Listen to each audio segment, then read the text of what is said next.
सनातन धर्म में एकादशी तिथि का विशेष महत्व है। इस दिन भगवान विष्णु की पूजा करने से जन्म जन्मांतर में किए गए सभी पाप नष्ट हो जाते हैं। साथ ही घर में सुख समृद्धि एवं खुशहाली आती है। साधक श्रद्धा भाव से एकादशी तिथि पर भगवान विष्णु की पूजा करते हैं। साथ ही भगवान विष्णु के निमित्त एकादशी का व्रत रखते हैं।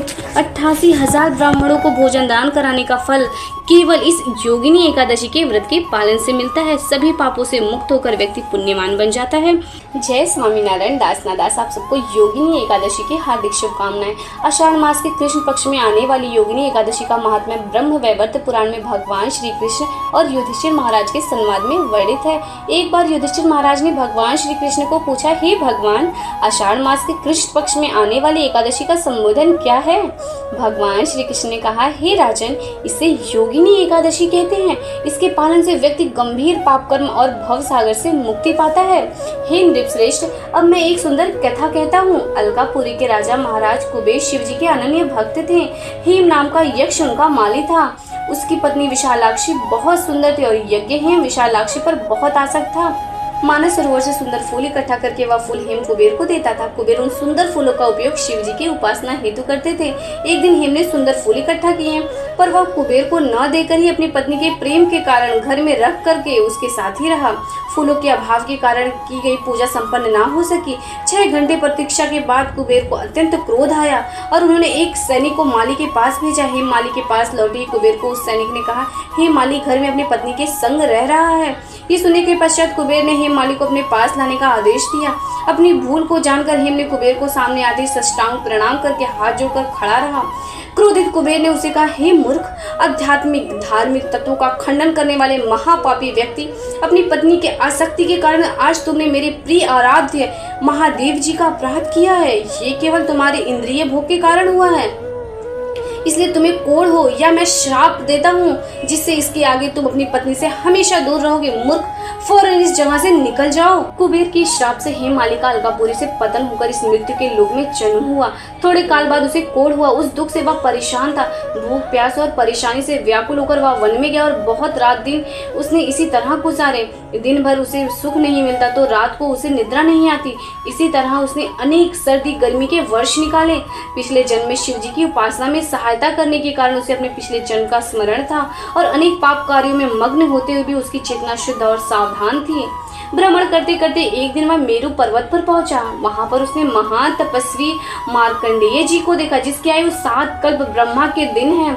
उन्हें देखकर दूर से उसने साष्टांग प्रणाम किया तो दयावान करुणावान मार्कंडेय ऋषि ने उसे अपने समीप बुलाकर पूछा, तुमने ऐसा कौन सा महापाप किया है जिससे तुम्हें यह रोग हुआ है? यह सुनने के पश्चात हेम माली ने सभी वृत्तांत उन्हें कहा और पूछने लगा, हे ऋषिवर, गत जन्मों के कुछ पुण्य के उदय से आपके दर्शन मुझे हुए हैं। कृपया करके पाप मुक्त होने के लिए कोई ऐसा उपाय बताएं। तभी मार्कंडेय ऋषि ने कहा, हे माली, आषाढ़ मास की कृष्ण पक्ष में आने वाली जो योगिनी एकादशी आती है, उस व्रत का पालन करो। ऐसा करने से उस व्रत के प्रभाव से तुम सभी पापों से मुक्त हो जाओगे। यह सुनकर हेम माली ने उस व्रत का कठोरता से पालन किया और कोढ़ मुक्त होकर अलकापुरी को लौट गया और अपनी पत्नी के साथ आनंद में रहने लगा। पर हिंदू वैष्णव समाज के लोग व्रत रख विधि विधान से श्री लक्ष्मी नारायण जी की पूजा करते हैं। साथ ही शुभ कार्यों में सिद्धि पाने के लिए विशेष उपाय भी करते हैं। भगवान विष्णु की कृपा से साधक की सभी मनोकामनाएं पूर्ण होती हैं। ज्योतिषियों की माने तो योगिनी एकादशी पर बहुत सारे शुभ योग का निर्माण हो रहा है। इन योग में भगवान विष्णु की पूजा करने से साधक के सकल मनोरथ सिद्ध हो जाते हैं। आइए जानते हैं शुभ योग के बारे में। धृति योग, योगिनी एकादशी पर धृति योग का निर्माण हो रहा है। इस दिन धृति योग सुबह 11:17 तक है। इसके बाद शूल योग का निर्माण होगा। धृति योग में भगवान विष्णु की पूजा करना परम फलदायी होगा। तीसरा है त्रिपुष्कर योग। ज्योतिषियों की माने तो योगिनी एकादशी पर त्रिपुष्कर योग का निर्माण हो रहा है। इस योग का निर्माण सुबह 8:42 से हो रहा है और समापन 3 जुलाई को होगा।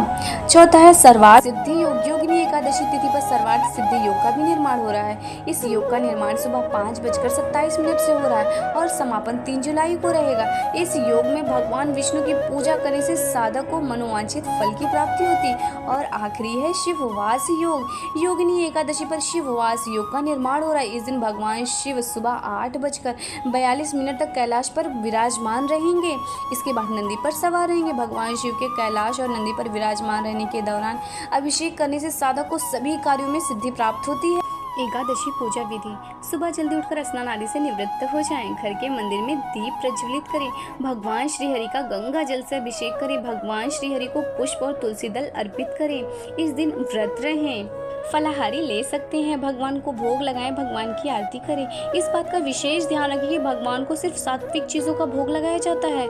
भगवान श्री हरि के भोग में तुलसी को जरूर शामिल करें। इस पावन दिन भगवान श्री हरि के साथ माता लक्ष्मी जी की पूजा अवश्य करें। इस दिन भगवान के नामों का अधिक से अधिक जाप करें और अत्यधिक पुण्य प्राप्त करें। ऐसी ही और भक्तिमय कहानियाँ सुनने के लिए हमारे चैनल को सब्सक्राइब कीजिए। धन्यवाद। जय स्वामी नारायण दास ना दास।